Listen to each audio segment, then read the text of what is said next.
نئے سال کا آغاز ہو رہا ہے اور اس موقع پر میں گفتگو اپنی ماؤں، اپنی بہنوں، اپنی بیٹیوں سے کر رہا ہوں اور دیگر تمام افراد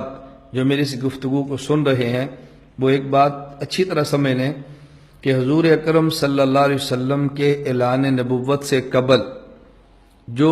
سن کی ترتیب تھی اسے عیسوی سن کہتے، عیسوی۔ حضور اکرم صلی اللہ علیہ وسلم کے اعلان نبوت کے بعد جو دن اور مہینے اور سال شمار ہوتے اس ترتیب کو سن نبوی کہتے، نبوت کا پہلا سال، دوسرا سال، تیسرا سال۔ اور حضور اکرم صلی اللہ علیہ وسلم کے مدینہ منورہ تشریف لانے اور آپ کی وفات پا جانے کے بعد جو سن چلا ہے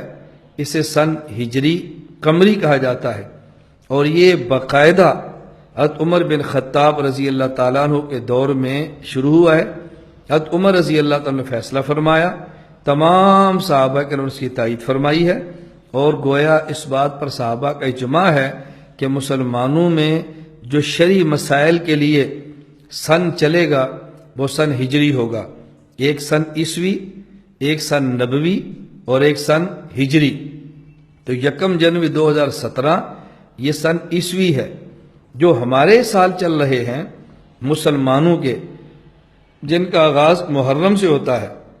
ہم اس کو بھی ذہن میں رکھیں۔ ہم انگریزی سال بھی کہتے ہیں، عیسوی سال بھی کہتے ہیں، اس کا آغاز جنوری سے ہے، اور مسلمانوں کے لیے وہ سال جس کا تعلق شریعت کے احکام سے ہے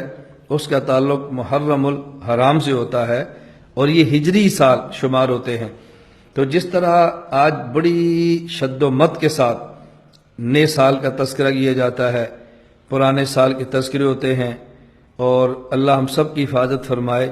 31 دسمبر کو فحاشی اور عریانی کا سیلاب امنڈ آتا ہے، اور ہمارے وہ مسلمان بھائی جو ان خرافات میں شریک تو نہیں ہوتے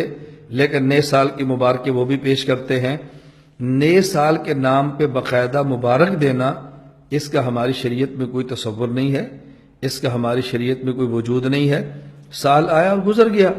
نیا سال شروع، یہ بھی گزر جائے گا۔ اگر نئے سال پر مبارکباد دینی شریعت میں ہوتی تو ہجری سن کے آغاز پر ہوتی، اور تعجب یہ ہے کہ جس حد تک اس سن کو عام کیا جاتا ہے عیسوی کو، اس حد تک سن ہجری کو مسلمان اس کو رواج دینے کے لیے تیار نہیں ہوتے۔ اور سن ہجری کی بنیاد سیدنا فاروق اعظم رضی اللہ عنہ رکھی ہے، لہذا سن ہجری کو یاد رکھنا صحابہ کرام سے محبت کی علامت ہے رضی اللہ تعالی عنہم۔ اس لیے جہاں جنوری، فروری ان ماہ کو یاد رکھتے ہیں، وہاں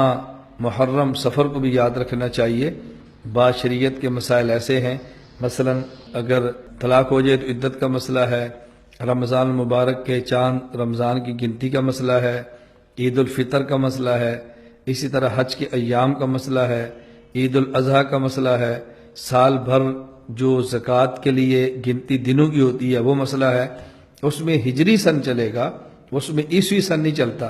تو جنوری سے زیادہ بحیثیت مسلمان ہمیں محرم و سفر کو یاد رکھنا چاہیے۔ باقی اگر کوئی کسی ملک میں کسی جگہ پہ یہ عیسوی سن کی ترتیب سے حساب کتاب ہوتا ہے، ہم اس کو گناہ اور ناجائز نہیں کہتے، لیکن شرعی مسائل کا تعلق ہجری سن سے ہے۔ اللہ پاک ہم سب کو توفیق عطا فرمائے۔ میں آپ کی خدمت میں گزارش کروں گا کہ ہم اس بات کا اہتمام کریں کہ شریعت کو مقدم رکھیں،